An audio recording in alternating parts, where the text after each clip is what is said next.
Welcome to Cory's Stories. Are you ready to meditate with Cory?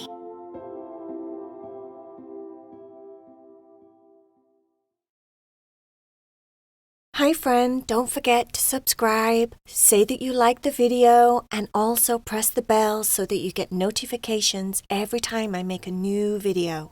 If you love Heidi, Cherry, and VAYA, or Tucker and Leo stories, you can now get exclusive stories on my Patreon account. Go to the links below the video and you can join Heidi, Cherry, and VAYA Club or the Tucker and Leo Club and get exclusive stories with your names in them. I love you all so much. Enjoy the story. Bye, friend. Are you ready to meditate with Cory? Close your eyes and try and get really comfortable in your bed. It's time to let go of your day, to relax your body, and hopefully fall fast asleep. I'd like to take you on a journey to a very special place. A place where if you use your imagination and you can visualize with your eyes closed, it's a place where you can go along with me in your mind. Imagine you're in a quaint little village in England.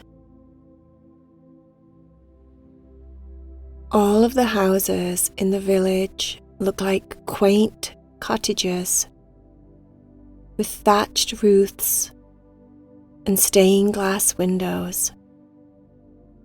Pretty front gardens with lots of wildflowers.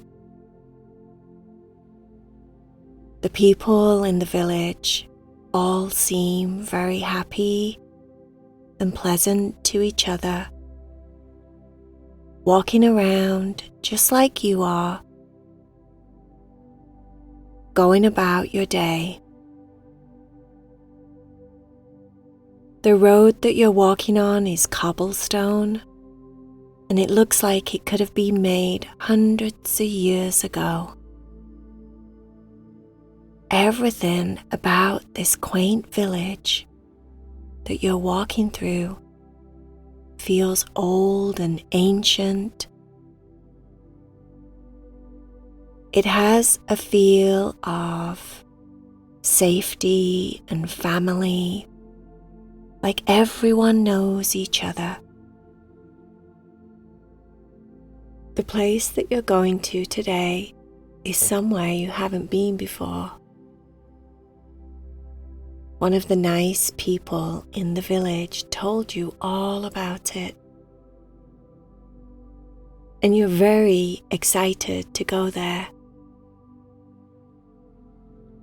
In fact, this place is one of those places where you've always wanted to go, but you've never had the chance. Your footsteps are quite quick as you're excited to get there as soon as possible. It's a really nice day, so everyone is out and about, and everyone looks happy because it's sunny. And there in England, it's not sunny very often. The air definitely has a feel of summer about it. You can smell different things. You can smell bread, fresh bread, as if it's just come out of the oven, wafting out of the door of the bakery. Because the village is really small, there's not that many shops, but you walk past a butcher's shop that looks very busy, everyone buying their meat for the week. You walk past a florist. She smiles and says hello as she's making bundles of flowers for people that come in to buy them. There's a hairdresser's that's absolutely packed full of people waiting to get their hair done. And then there's a general convenience store that sells everything in there that's open 24 hours a day. And that's about it. Everything else you have to travel further away to go to. Everything except this special store that you're walking towards. You're really, really close now. Just a couple of 100 feet before you get there. You walk past a bench with an old man on, eating fish and chips out of newspaper. It's very normal there in the village. In fact, it's very normal in England for people to still eat fish and chips in certain parts of it, out of newspaper. You smell the fish and chips and it smells really good, which makes you hungry, but at the same time you have somewhere important to be. And then as you're thinking that thought, you arrive at the door. The door is pink, with a big window in it so that you can see inside. Pink is quite a strange colour for a door, you think. You open the door to step inside of the very special place, and it rings as if there's a bell attached to it to let the owner know that someone's coming in. As soon as you step inside, your world gets very, very happy. The first thing that you hear is lots and lots of meows. Kittens and cats are absolutely everywhere. You look around at all the decorations and the size of the shop, and it's the quaintest place you've ever been. The far back wall is full of books, from the floor all the way up to the ceiling, as if the bookshelf is the whole wall. And all of the books look really old and ancient, leather-bound, with gold and red and black and all different coloured books.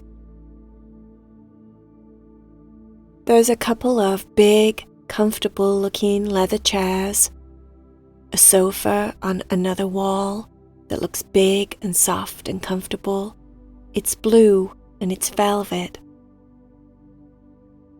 There's some round tables here and there with chairs all around them. And then on the far end of the room, there's an area that looks like a small, quaint kitchen. There's a lady in there with curly hair and rosy red cheeks. She's wearing a floral apron. The apron is covered in tiny little rosebuds, pink and lilac. She says hello and she has a really big smile. "Hello, my dear," she says. "Welcome to the cat corner." The place is a really cool little cafe where you can get tea and coffee and scones and different pastries.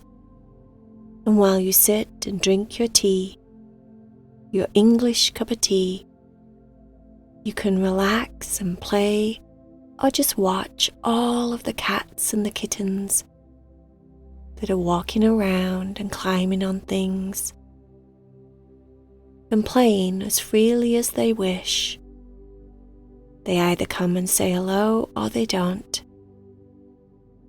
There's a couple of other people in there, customers, that are already enjoying their pastries. There's one lady with a grey hair and a bun, and she's stroking 2 cats that are sat on her lap. There's a couple with a small child sat on the sofa, and the small child is very happy about the fact that all the little kittens want to play with him. You go and get a cup of tea. You order an English scone with jam and clotted cream. You go and take a seat on one of the round tables that has just 2 chairs. You sit down on one of them, and instantly a black and white cat jumps off one of the bookshelves onto the table to say hello. It meows in your face as if it says, hello. You say hello back. The cat carries on meowing at you as if it's starting a conversation. For some weird, unusual reason, you feel like you understand everything the cat is saying. Every meow feels like it's telling you about his day.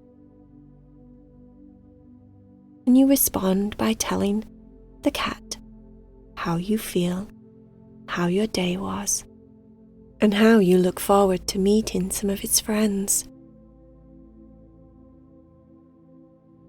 The cat jumps off the table and walks over to a group of cats as if it's telling them all about you. Some of the cats turn round and look at you, interested in what you are bringing to the table. Who are you? Why are you there? Are you a nice person? Do you like us cats? They're all the instinctive questions that you feel as if the cats are saying as they look at you. The lady with the curly hair and the pink cheeks brings over your tea and your scone, puts it on the table in front of you and says, well, just to let you know, most of the cats and kittens in here love people, especially the nice ones. So you just go ahead and enjoy yourself while you're here. I'll let you know that the ginger one over there really loves ear scratchers. And Sally, the grey one, she's the oldest cat in here. She's 15 years old. She's been with me a very long time, and she absolutely loves people, especially girls, but she also does like boys. You look over at the oldest cat in there. Sally looks very uninterested in what you're doing. She's too busy licking her paws and trying to get under one of her armpits to give it a scratch and a lick. There's a lot of kittens in here, and you're quite excited about snuggling some of them. You take a sip of your English tea and close your eyes because it's wonderful.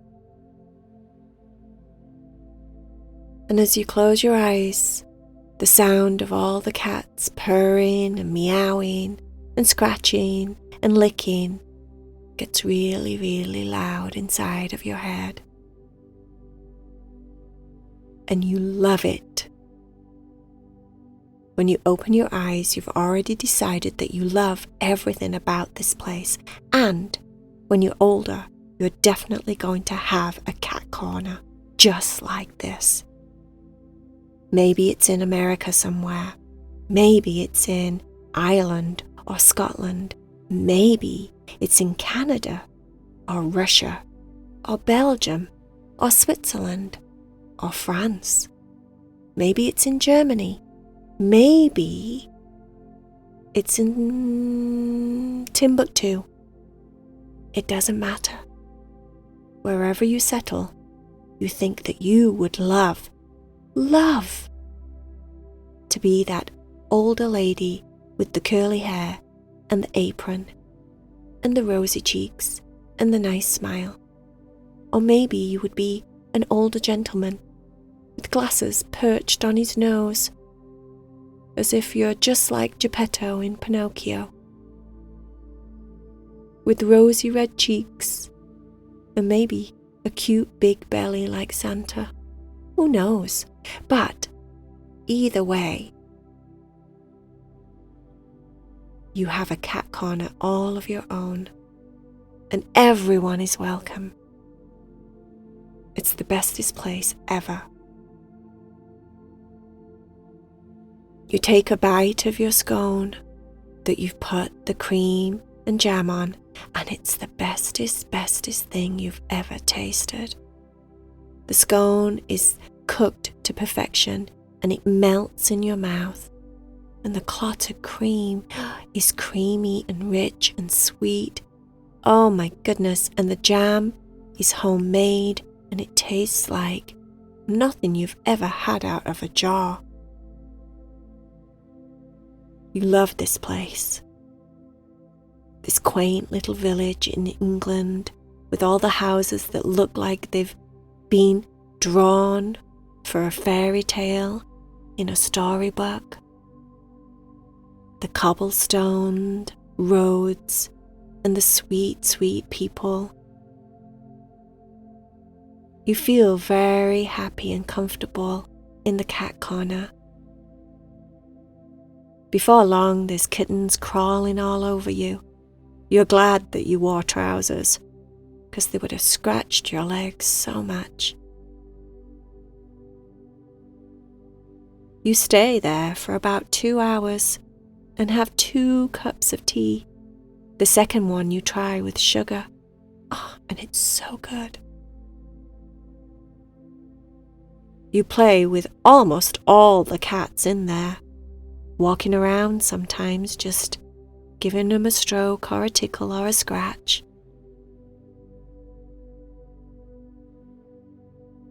And then it's time to leave. That night, as you lay in bed, you feel very content and happy. You had the bestest day. And you think to yourself, you're definitely going to go back there.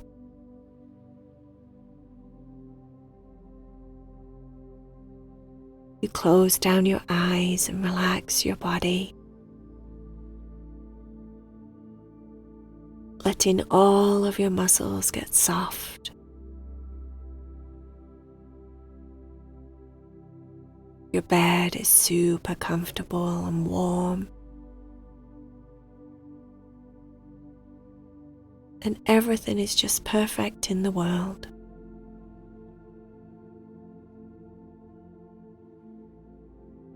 Before long, you end up falling fast asleep, dreaming about cats purring as you tickle behind their ears.